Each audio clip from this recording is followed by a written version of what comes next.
Hello, and welcome to Virtual Sunday School.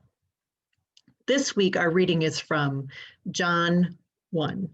And as we go through it, I want you to think about things that you do when you prepare, and also how important it is to tell the truth, no matter what the truth is.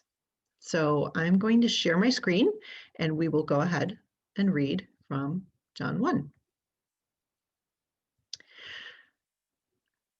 There was a man sent from God whose name was John. He came as a witness to testify to the light, so that all might believe through him. He himself was not the light, but he came to testify to the light. The true light, which enlightens everyone, was coming into the world.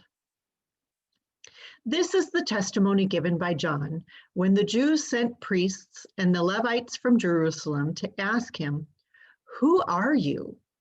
He confessed and did not deny it, but confessed, "I am not the Messiah." And they asked him, "What then? Are you Elijah?" He said, "I am not."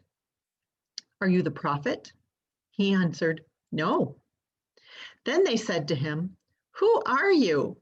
Let us have an answer for those who sent us. What do you say about yourself?" He said, "I am the voice of the one crying out in the wilderness. Make straight the way of the Lord, as the prophet Isaiah said." Now they had been sent from the Pharisees. They asked him, "Why then are you baptizing if you are neither the Messiah, nor Elijah, nor the prophet?" John answered them, "I baptize with water. Among you stands one whom you do not know, the one who is coming after me. I am not worthy to untie the thong of his sandal." This took place in Bethany, across the Jordan, where John was baptizing.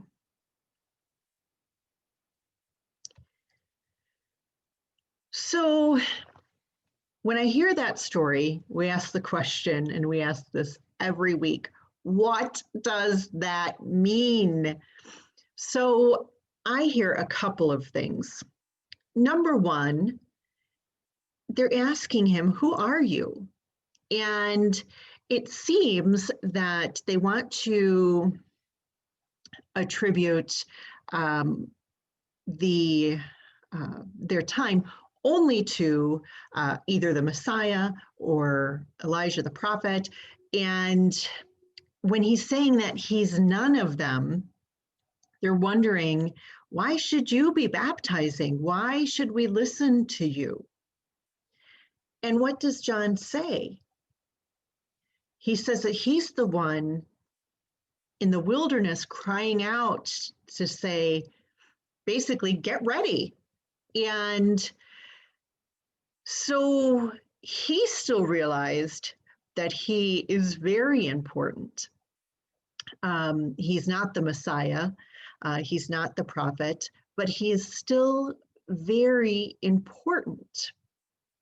And why is he important? Well, because he's telling everybody about this light that is coming, about this man who is coming behind him, which, who do we think that is? It's Jesus, right? He's telling everybody that this light is coming. And he's basically saying, get ready. I'm going to help you all get ready. There's something great coming. And so when I think about that, a couple things come to mind for me. At church, what have we been doing on the Zooms? We've been lighting the Advent candles, right? We're getting ready for Christmas by lighting one candle at a time. And a lot of times in our homes, what are we doing? In my home this week, we put up our Christmas tree and we put up our our ornaments, and our ornaments are from places that tell a story about our lives. They're pictures of our family. They're from places that we've been and special gifts that have been given to us. So we're preparing for this light by putting up an evergreen tree. The evergreen tree is always green and always represents the ever presence of truth. So we're celebrating and preparing in that way and getting ready to celebrate the birth of Jesus. So that's a fun way to get ready and prepare for something like Christmas and a holiday. But I think about other things too. My oldest daughter, who some of you know, is taking her final exams next week for the first time. She's a freshman in high school. And so what is she doing to prepare for that? She's studying, right? She's not going to do great on those exams without studying. So she's preparing and getting ready for that moment. Imagine if she just showed up to the test day and decided to give a go at it. It's not going to go very well. And I think about other things, like even professional baseball players or basketball players or any type of professional athlete or professional musician. Those folks don't just suddenly take the field and do extraordinary things. They practice at it every day and for years and years and years. And they get coaching that helps them perfect their approach.